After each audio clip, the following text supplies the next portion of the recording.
Muito bem. Abra sua Bíblia, por favor, no Salmo 127. Quero agradecer pela sua presença. Quero louvar o nome do Senhor por você que está aqui, escolheu estar aqui. Fico muito alegre em ver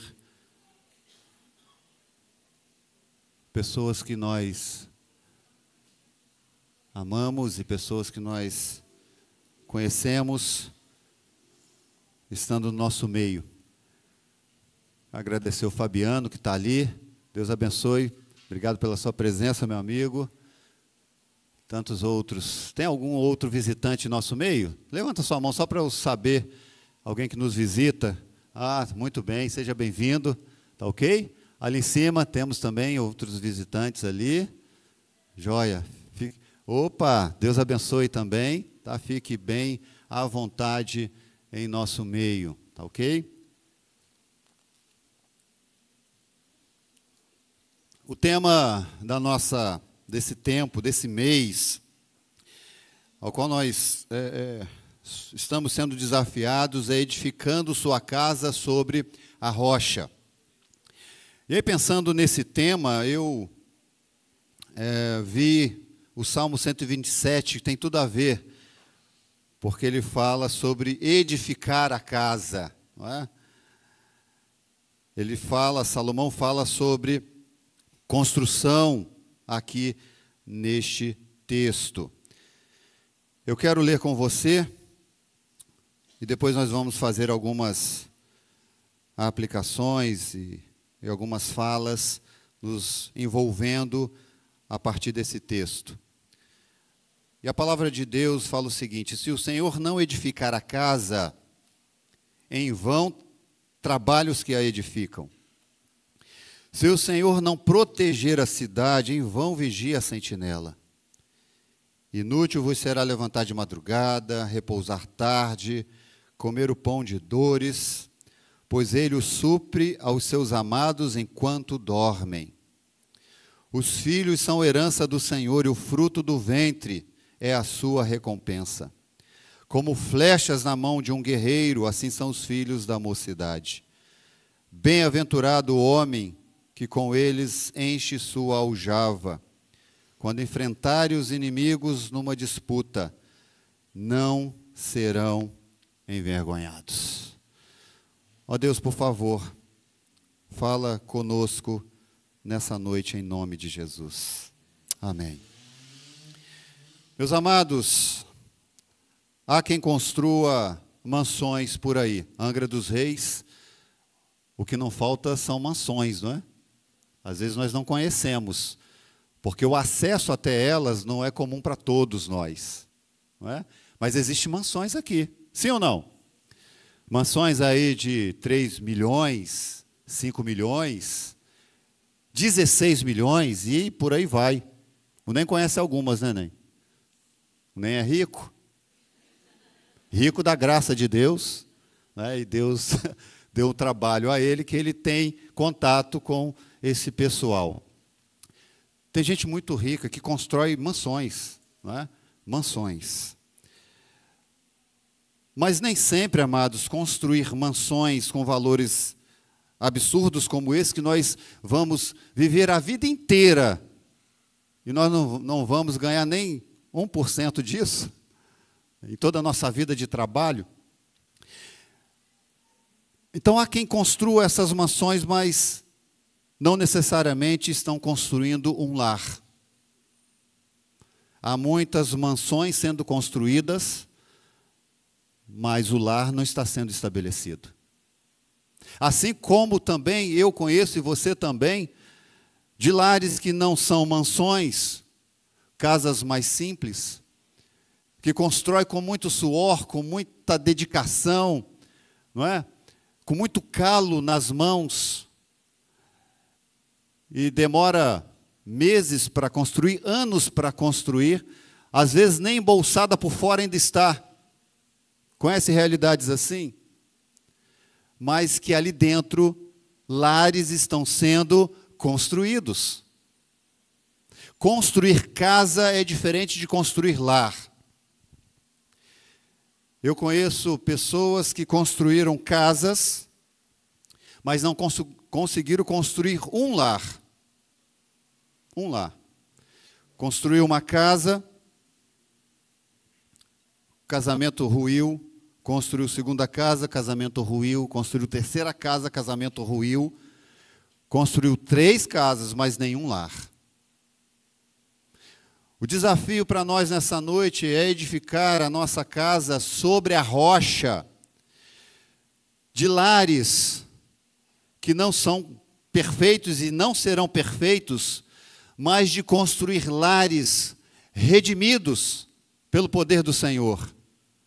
Lares transformados pelo poder da palavra. A palavra tem poder para transformar a nossa casa. Você crê nisso? O estabelecimento da nossa vida, da edificação da nossa casa, do nosso lar, na palavra, vai fazer com que o vendaval venha e ela se encontre, continue intacta. A chuva e a enchente vêm, ela continua intacta, embora a casa seja destruída, o lar não. Aqui no nosso município, vira e mexe, nós estamos enfrentando essa dor da perda e com relação às enchentes, com relação aos deslizamentos, casas são danificadas, casas vêm abaixo. E eu vejo, em muitos desses lugares que a gente vai, de que os lares continuam intactos, mesmo a casa sendo destruída. Não é verdade? O livro de Salmos, você sabe muito bem, é uma coletânea de 5 livros. E alguns chamam de Pentateuco da poesia. O Salmo 127 faz parte dessa coleção de salmos, chamados salmos de romagem, ou salmos de peregrinação, ou salmos de degraus. E esses salmos vão do 120 ao 134, essa porção.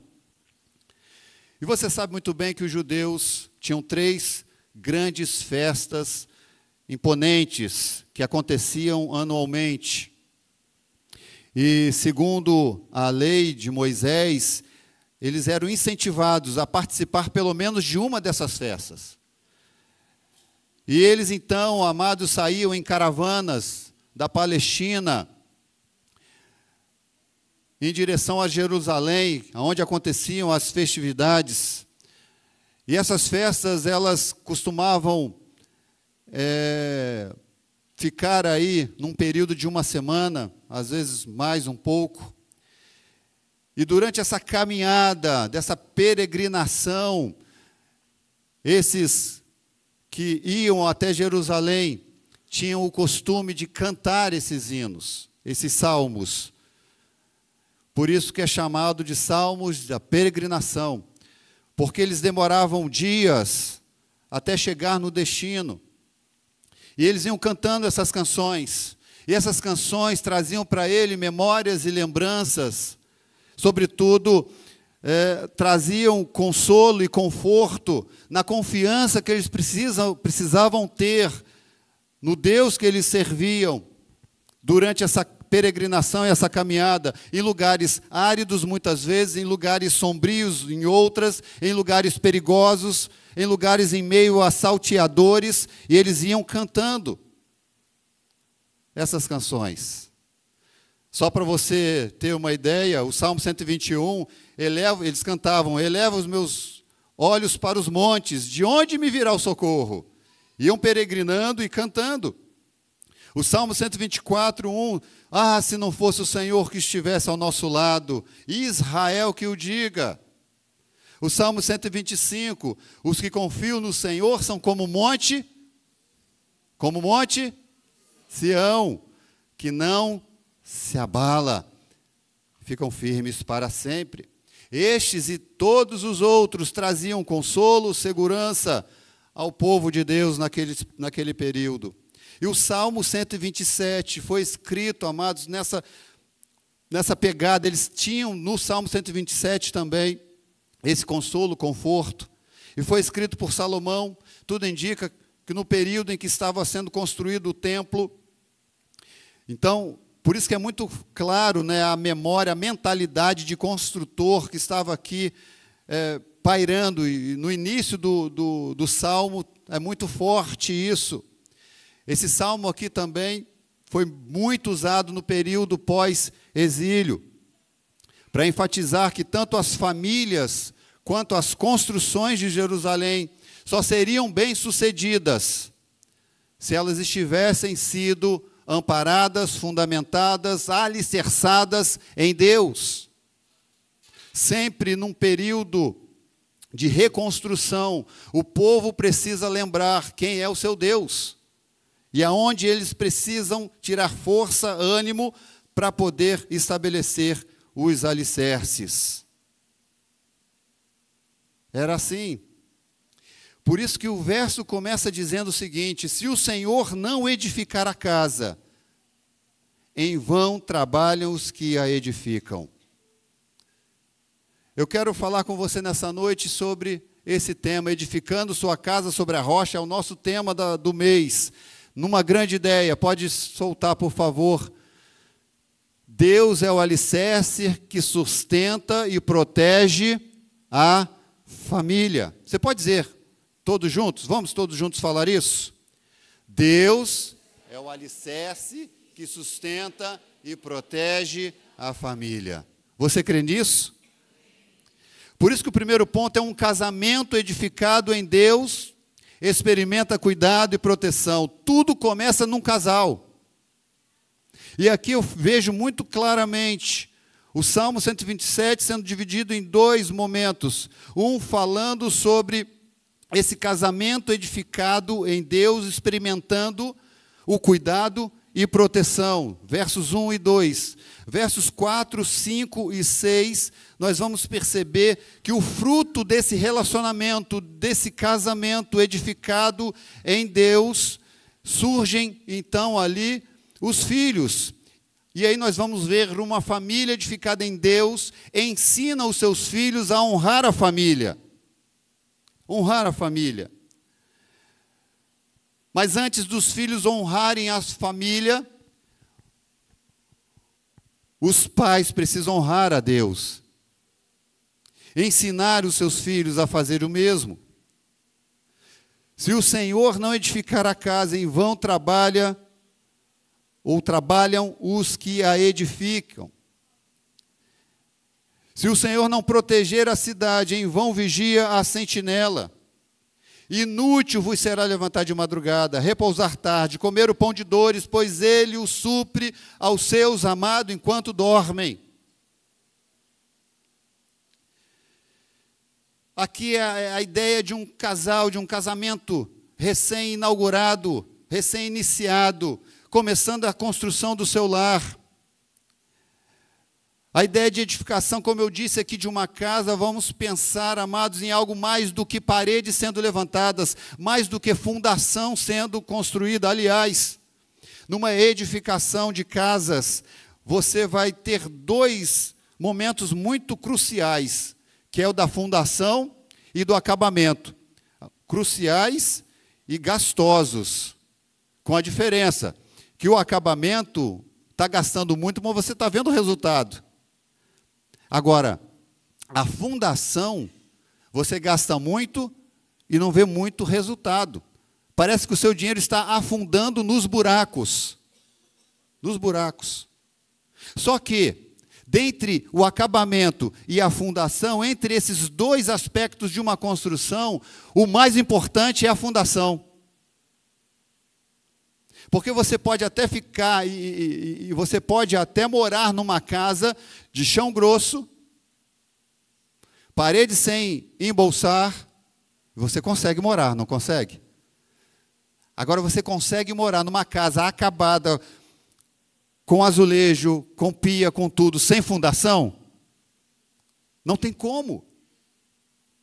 Fundamentar, então, a casa em algo sólido é extremamente importante, para que ela não venha cair, rachar, e você precisa chamar a Defesa Civil para ir lá interditar sua casa.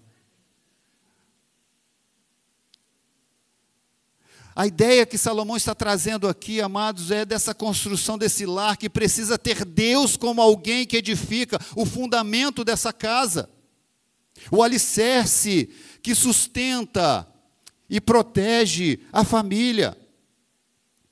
Esse casal que ainda não tem filhos, estão começando a vida a dois, e Salomão aqui vai nos apontar como essa família pode ser edificada. E ela é edificada porque Deus é o edificador da casa. É Ele que está ali como aquele mestre, aquela pessoa responsável por uma obra que diz aonde as coisas precisam estar, que faz os cálculos exatos para que não haja nenhum tipo de desperdício, que não haja nenhum tipo de desequilíbrio numa construção. O nosso Deus é aquele que estabelece como nós podemos construir a nossa casa, o nosso lar. E quando pensamos sobre isso, meus amados, queridos irmãos, nós não podemos fugir do princípio que precisa nortear a nossa vida. Nós precisamos construir esse lar pautado na palavra de Deus. Não adianta você e eu ficarmos com a ideia e cantarmos: Deus, abençoa a minha casa, e isso ficar apenas no pensamento e nas ideias.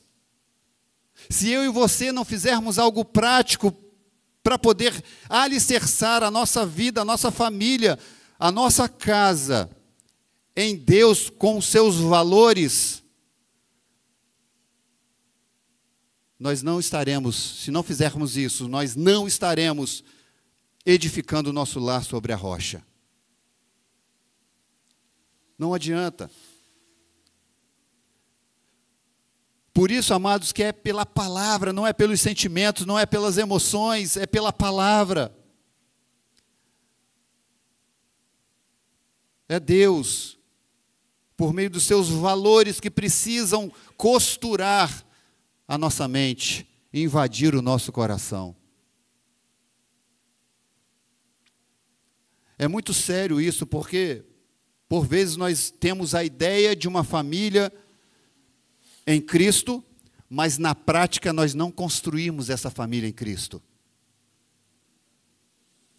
A ideia de sabermos a nossa identidade real não necessariamente condiz com a nossa identidade funcional. Ou seja, saber que a família é de Deus, saber que Deus que criou a família, entender de que é Deus que edifica a nossa casa, pode apenas ser uma ideia que você acredita, mas não necessariamente é algo funcional que acontece durante o dia a dia, quando você e eu precisamos nos posicionar para fazer com que isso seja verdade na nossa casa. A gente pode, queridos e queridas, passar esse mês inteiro falando sobre família e isso não ser realidade na sua vida, no seu contexto familiar. Se você não se posicionar, se você não levar a sério em conduzir a sua própria vida e a da sua família aos pés do Senhor Jesus. Nós estamos com um grupo às sextas-feiras com os homens. E a última lição foi muito interessante, que fala sobre homens da palavra. E nós fomos ali incentivados, encorajados a sermos homens da palavra. E aqui é uma fala direcionada a nós, homens. Como é que nós vamos ensinar a nossa família, os nossos filhos, se nós não estamos sendo homens da palavra? Como é que nós vamos querer que o nosso lar seja edificado sobre a rocha, se nós não estamos investindo tempo na nossa casa. O Proclamai de ontem, alguns daqui foram, me fez pensar sobre isso. Sobre essa realidade que nós, amados, amamos, que é missões. E a gente, então, quando vai num contexto desse, onde nós ouvimos muitos missionários, e onde nós ouvimos o que Deus está fazendo no meio deles. E aí, Mateus, eu fui, sabe, em um momento daqueles, em meu coração, fui levado a pensar de que eu quero ganhar as nações, queremos orar por isso.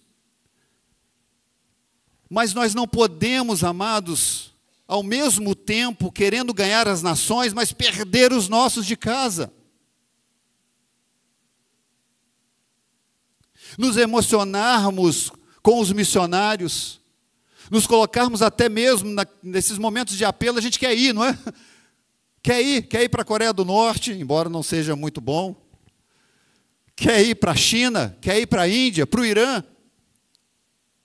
Isso é muito gostoso. Temos que ter isso sim, essa veia missionária. Mas não perca o foco de ganhar a sua família para Cristo. Não perca o foco. Porque tudo o que fizermos para Deus não será tão honroso se nós não começarmos a fazer algo dentro da nossa própria casa. Pense nisso. Leve a sua família nessa direção. Eu tenho sido, como eu disse, instruído nesse sentido. Deus falou muito ao meu coração. Eu quero que as minhas filhas estejam enganjadas.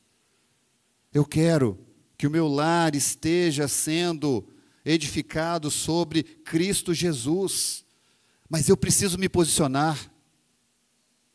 Eu preciso levar a minha família para Cristo.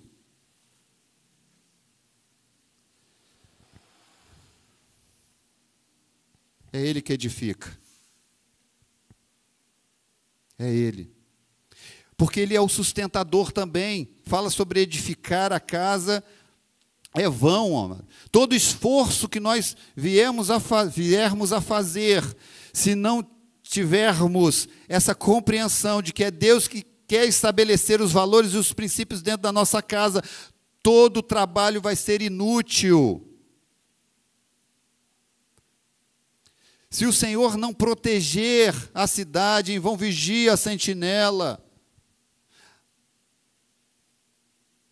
A nossa casa, o nosso lar precisa estar sendo protegidos.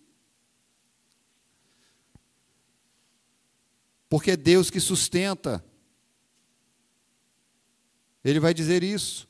Inútil vos será levantar de madrugada, repousar tarde, comer o pão de dores, pois Ele supre os seus amados enquanto dormem. Quando a gente diz que Deus é o sustentador da nossa casa, nós não estamos dizendo de que precisamos cruzar os braços, esperar o arroz cair do céu, o feijão e muito menos a carne. Não. Até porque Deus não abençoa o preguiçoso. Também, amados, nós não estamos dizendo que significa trabalhar excessivamente, deixando de ter tempo para a própria família, e principalmente tempo para se relacionar com Deus.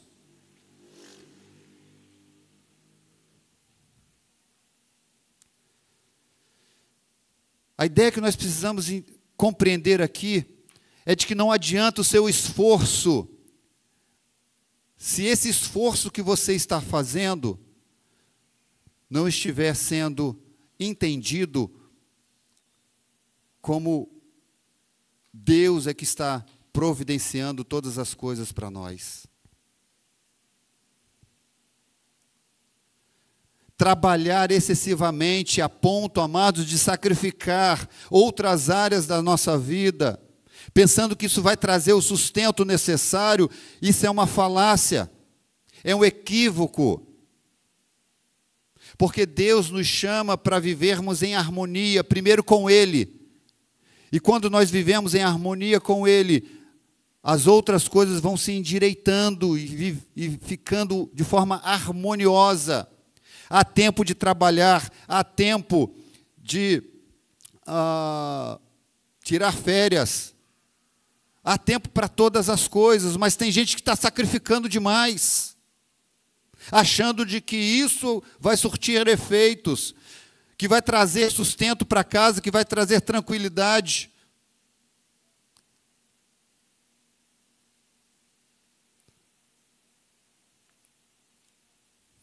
Eu conheço muita gente, você também, que abdicaram da vida pessoal e familiar para dar conforto à família. E não é errado dar conforto à família. Errado é você fazer isso sem a direção, sem a aprovação e sem o entendimento de que é Deus que sustenta a nossa casa, que é Deus que traz segurança para o nosso lar. Há muitos que estão, vivendo isso, numa correria doida. Estão deixando de ver os seus filhos crescerem. Estão deixando de se relacionarem com seu cônjuge. Amor, afetos e carinho tem sido ausente em lares assim. E o cônjuge absorve tudo, fica à frente de tudo. Esse é um contexto, amados, de lar que profere um Deus que edifica, que cuida e que zela. Porque, amados, construir casas, dar presentes, o dinheiro pode bancar tudo isso, mas estar presente na família, nenhum dinheiro pode proporcionar. Ao invés de eu e você nos preocuparmos com presentes, e muitos desses caríssimos, nós precisamos nos preocupar em estarmos presentes na nossa casa, na nossa família. É interessante porque o texto diz que aos seus amados ele dá enquanto dormem. Olha que interessante. Os maiores recursos não são gerados enquanto trabalhamos, mas enquanto dormimos. É a ideia de um Deus que supre as nossas necessidades. O pouco ou o trabalho que fazemos é suficiente. Deus tem nos abençoado.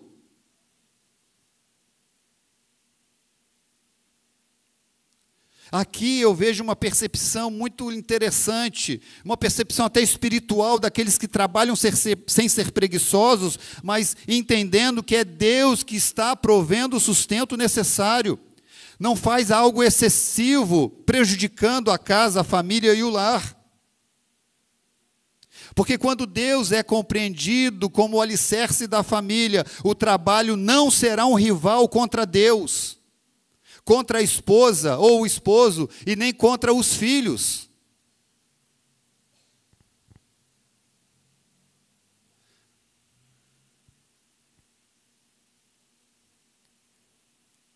Uma família pode até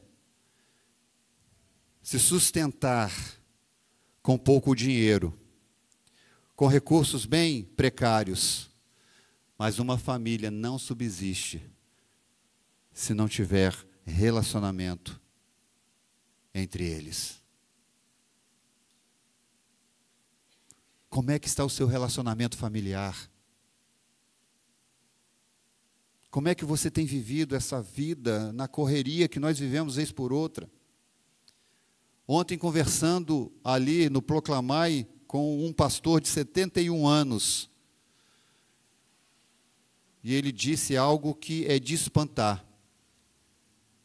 Depois de 28 anos de ministério, a primeira vez que ele tirou férias foi esse ano.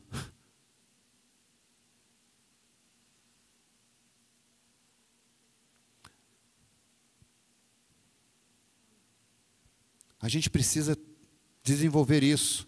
Tempo com a família, tempo com o cônjuge, tempo de qualidade. E às vezes nós estamos dando tempo de sobra. O que sobra? O que sobra? Estamos dando o tempo que sobra para Deus. Quando é que isso acontece? Como é que a gente quer ter uma família edificada sobre a rocha, se nós não estamos investindo um relacionamento mais profundo com esse Deus maravilhoso e com a família que Ele nos deu? Como?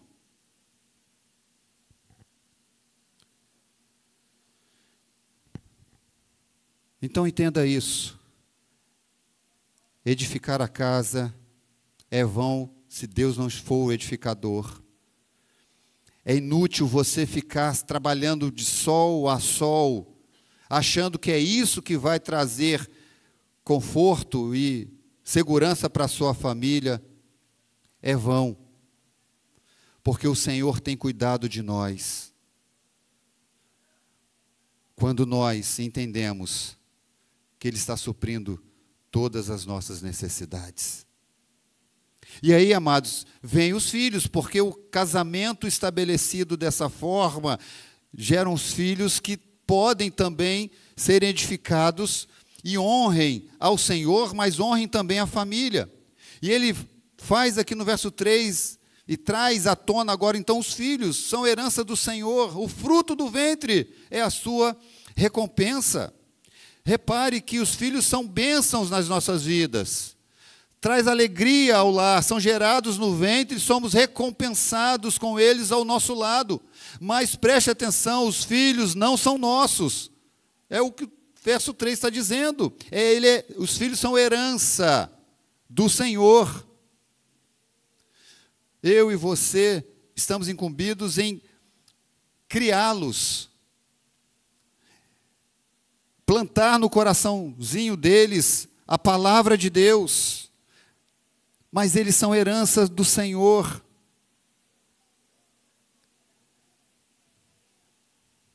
Por isso que é importante entendermos que os nossos filhos foram entregues a nós para que nós cuidemos, eduquemos, a gente proteja, para eles serem devolvidos ao Senhor.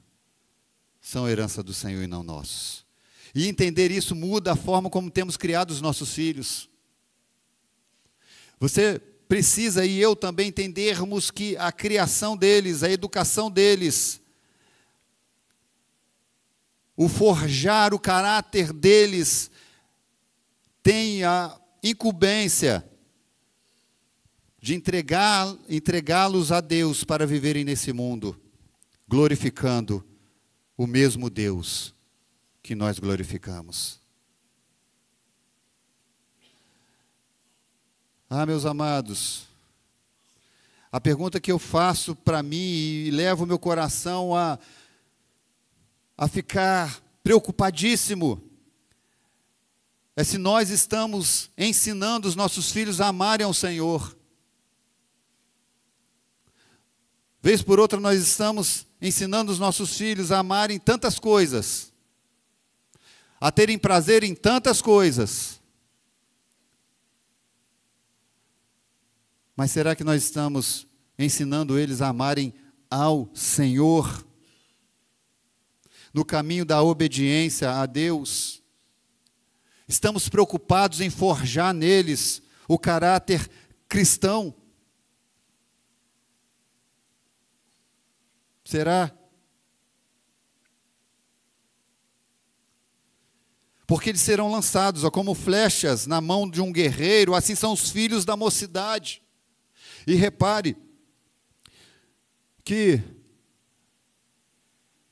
flechas na mão de um guerreiro são os filhos da mocidade. As crianças, quando são pequenas, nós temos mais autonomia sobre a vida delas. Nós mandamos e elas obedecem. É assim ou não é? Não? Às vezes não, né? Sempre tem um rebeldinho ou outro, né? Mas você tem controle. Você carrega. Você põe no colo, você põe atrás nos ombros, vamos embora. Mas é quando chega na adolescência, vai tendo algumas dificuldades, não vai? Quem já passou por isso aí? E quando pega os 18 anos, acha que é o dono do nariz. Acha que pode fazer o que quiser. Chega um tempo que você não tem controle, porque você não pode reter ele na sua casa o tempo todo. Por isso que é importante criar os filhos e implantar no coração deles a palavra de Deus enquanto são pequeninos. Por quê? Porque quando eles estão absorvendo e você tem o controle, eles vão crescendo com essa palavra no coração, para quando chegar mais velho, não venham se desviar dele, como diz a palavra. Isso não significa que você não tem que ministrar enquanto é adolescente, enquanto estiver sobre o seu teto. Mas os filhos da mocidade, nós temos mais persuasão sobre eles. Então aqui para filhos pequenos, fica a dica: não deixe esse tempo passar sem você implantar no coração do seu filho, pequeno ainda, a semente do Evangelho, e regar todos os dias. Todos os dias. Porque eles não são nossos, e em algum momento você vai precisar lançá-los. E é bom, não é? Quando você então lança esse filho, e ele vai carregando a semente com ele, para frutificar em outros lugares. É assim que você deseja que os seus filhos vivam a vida? É o meu desejo. Então os filhos não são nossos, mas precisam ser criados conosco para poder então levar essa semente do coração deles. Porque, queridos, é um alerta que eu preciso fazer para mim e para você também. Nós estamos nos preocupando por demais com a formação acadêmica deles. Isso não é errado. Mas a formação que definirá a eternidade dos nossos filhos tem sido ensinada. Nós preocupamos demais em dar o brinquedo da última hora, do momento. Nós nos preocupamos em fazer a vontade do filho, ainda mais nós que não tivemos tantas oportunidades. E aí a gente quer dar de tudo para o filho. Até que ponto isso tem sido saudável? Até que ponto isso tem acrescentado na vida dele o valor do Evangelho? Os filhos não ficarão conosco para sempre. O tempo que eles estiverem conosco, use esse tempo para forjar o caráter de Cristo. Aqui Salomão usa esse personagem, não é, de um guerreiro usando flechas. E algumas lições eu quero tirar disso aqui. Primeiro, o próprio flecheiro carregava as suas flechas. O próprio flecheiro, o próprio guerreiro carregava as suas flechas.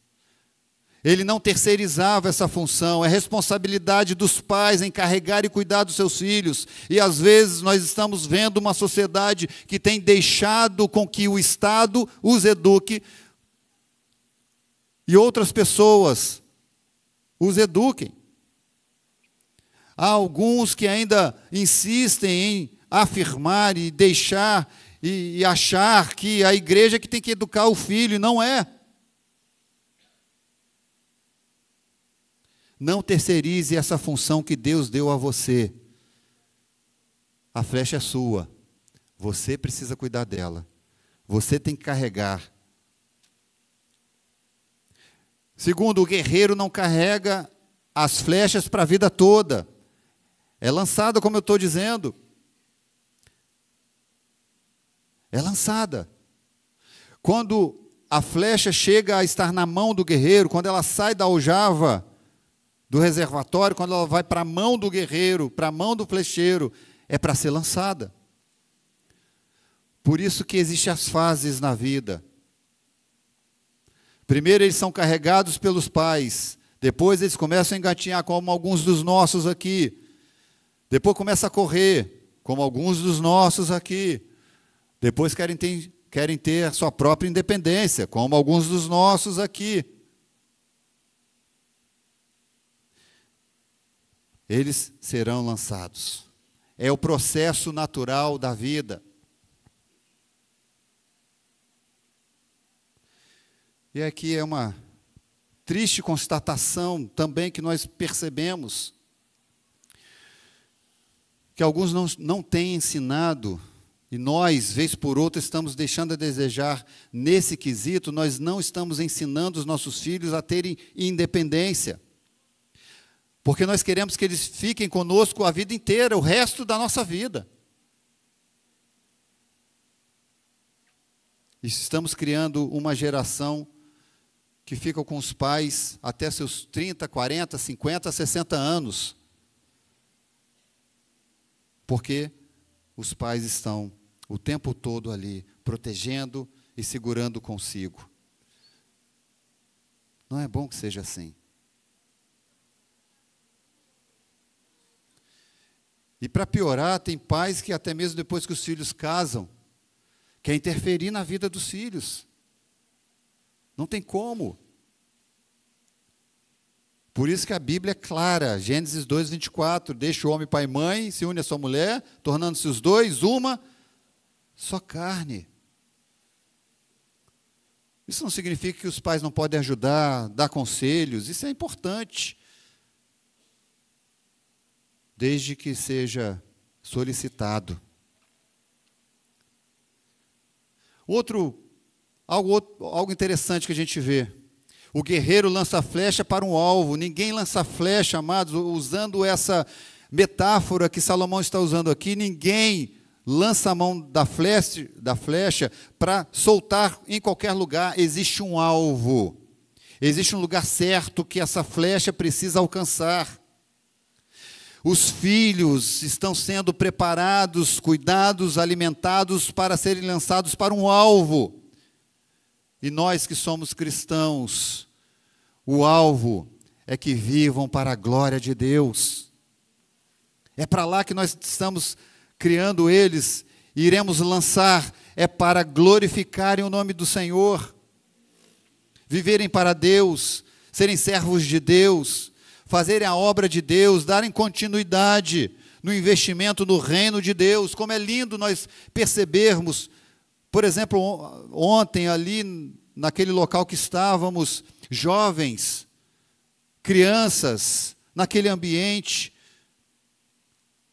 sendo comissionados, alguns daqueles recebendo um chamado para ir para o campo missionário. É lindo isso.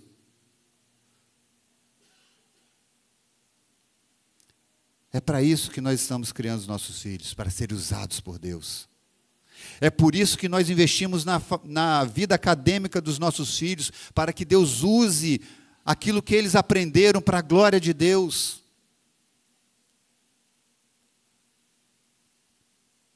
Nós não podemos, amados, preparar os nossos filhos apenas para que tenham sucesso neste mundo. Esse não é o alvo correto. Por isso que o Hernandes fala uma coisa que eu achei interessante: o sucesso sem Deus pode se consumar no fracasso, e é verdade. Todo sucesso que você tenha na vida sem Deus é um fracasso. É um fracasso. Porque qual é o contentamento? Termos filhos com curso superior, com mestrado, doutorado, PhD, se eles não servem ao Senhor, que prazer tem nisso? Que contentamento há nisso? Agora, eles podem ser tudo isso com o propósito de exaltar o nome de Deus, de servir ao Deus vivo, com a profissão que eles têm, que foram forjados, foram educados. E se eu e você não fizermos isso, implantar na cabecinha deles, que eles estão sendo bem-sucedidos na academia, não é primeiramente para ganhar dinheiro, mas é para honrar o Senhor com a profissão que eles estão adquirindo. Porque aí, amados, a gente termina na seguinte maneira: Olha o que ele diz: bem-aventurado o homem que com eles enche a sua aljava, flechas. Quando enfrentarem os inimigos numa disputa, não serão envergonhados. Os filhos que são criados nesse ambiente onde Deus é o alicerce, onde eles então são criados para a glória do Senhor, são alimentados para que sejam homens e mulheres do Senhor, eles se tornam filhos comprometidos com a família. Há muitos filhos por aí ingratos, são criados, alimentados, chega um determinado momento na vida, não querem nem saber dos pais, ingratos, não honram o pai e a mãe. E nesse contexto que Salomão está dizendo, ter a sua aljava com muita flecha significava ter como combater os inimigos. E aí você imagina um guerreiro indo para guerrear, e lá na frente de batalha ter 1, 2, 3 flechinhas para guerrear contra um exército inteiro. Não consegue, não tem êxito. E aplicando isso para a família, no contexto do Oriente, temos muitos filhos, e ter muitos filhos era necessário para que a família fosse guardada. Por isso que ele faz essa comparação aqui, enchendo com muitos na aljava. Porque a ideia é de quanto mais filhos se tem, mais uma fé será perpetuada. É a preservação de um povo, de uma nação, algo que nós aqui do Ocidente não temos como um valor.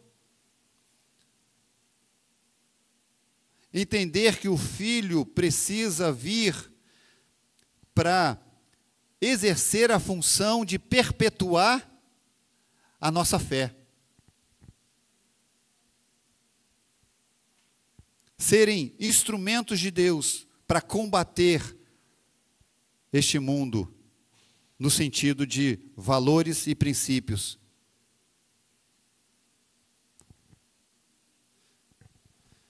Nós não podemos pensar em família como um núcleo isolado, não é a minha família. Mas nós precisamos pensar em família num aspecto maior, amados, num aspecto da redenção. O parâmetro para termos filhos não pode ser pelo contexto que o mundo se encontra. Eu já ouvi pessoas dizer isso. Eu não vou ter filho. Por que você não vai ter filho? Porque o mundo está mal. Quando é que o mundo teve bom para você ter filho? Quando? Então essa teoria não é bíblica. Não é. Tem que ser a partir da redenção. Deus não está redimindo o mundo. Ele está redimindo o mundo. E Ele vai fazer isso por meio de quem? Do seu povo. Dos nossos filhos. Amém? Os nossos filhos é que vão ser a semente para levar o Evangelho nesse mundo caído. A retidão, amados, que o mundo necessita precisa ser encontrada nos nossos filhos. Os nossos filhos precisam carregar os valores de Deus. Filhos convertidos ao Senhor serão sal e luz aonde eles estiverem. É assim. Por isso que a família menor do núcleo primeiro é a representação da família maior, do povo de Deus. Da família de Deus. O casal pode até, amados, não querer ter filhos, por várias questões financeiras, estruturais, alguns realmente não podem, mas agora por medo do mundo, é contraditório em relação à palavra de Deus. Filhos comprometidos com a família honram os seus pais, porque no coração deles a palavra é que é o alicerce. É assim que tem que ser.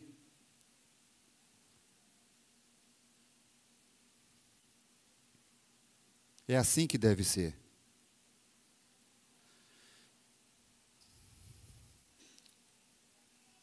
Deixa eu falar duas questões aqui para a gente encerrar. Para que Deus seja o alicerce da nossa casa, precisamos colocar Deus em primeiro lugar na nossa vida, no nosso casamento, na nossa família. Não negocie valores terrenos com valores eternos. Por isso que Mateus 6,33 você sabe de cor salteado. Pois buscai, pois, em primeiro lugar o seu reino e a sua justiça, e as outras coisas serão acrescentadas. Estabeleça Deus como primeiro na sua vida, na sua casa, na sua família.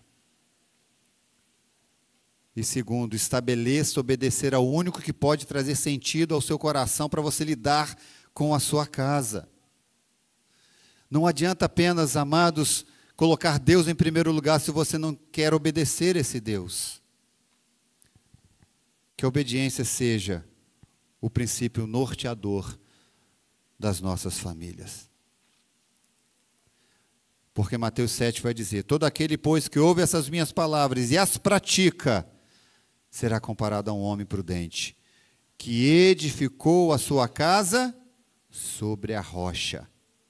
E caiu a chuva, transbordaram os rios, sopraram os ventos, deram com ímpeto contra aquela casa. E ela não caiu, porque fora edificada sobre a rocha. Que a palavra de Deus norteie a minha vida e a sua vida.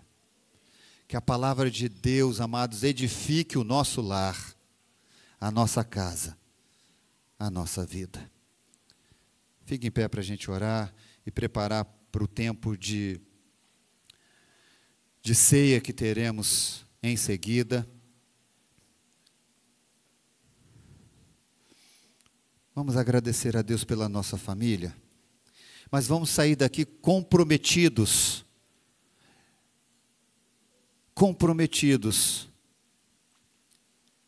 com Deus e com a nossa família, de buscarmos, de dedicarmos a nossa vida para que a nossa família seja sempre alcançada pela graça de Deus.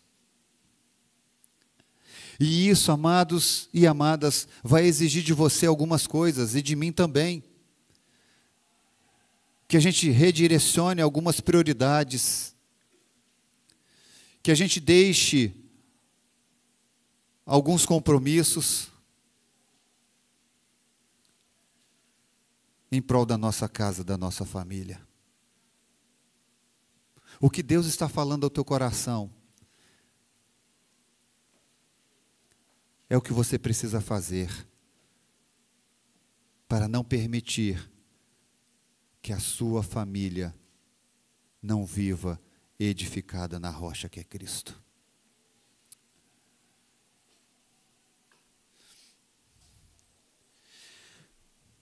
Ó Deus, eu quero louvar o teu nome, junto com os meus irmãos aqui nesta noite, em saber, ó Deus, de que o Senhor já fez tudo o necessário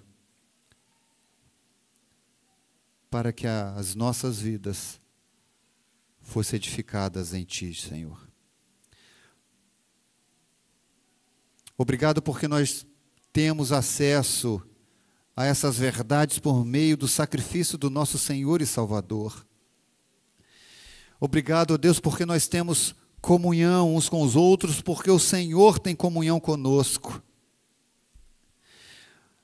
Obrigado pela nossa família, Pai. Por mais que ela seja desestruturada em algum momento, ó Pai, mas nós te agradecemos porque ela foi redimida. E nós podemos, ó Pai, no Senhor, vivermos, como dissemos no início, em harmonia, porque a Tua palavra, ela dá direção às nossas vidas. A Tua palavra dá direção ao nosso casamento. A Tua palavra dá direção à nossa casa, aos nossos filhos. A Tua palavra nos sustenta em todo o tempo. Ó Deus, abençoe as nossas famílias. Abençoe o nosso lar. Mas, ó Deus, nos leve para casa com um forte desejo, Pai, de estabelecer valores e princípios que faça com que o meu lar seja abençoado. Por favor, faça isso, meu Deus, em nome de Jesus. Amém. Quero convidar você a participar conosco, você que é membro dessa igreja, ou é membro de alguma outra igreja, esteja em comunhão com ela. Quero convidar você a participar conosco na ceia, ou da ceia do Senhor, nesse momento que a igreja separa e prepara para poder reforçar o sacrifício do nosso Senhor e Salvador.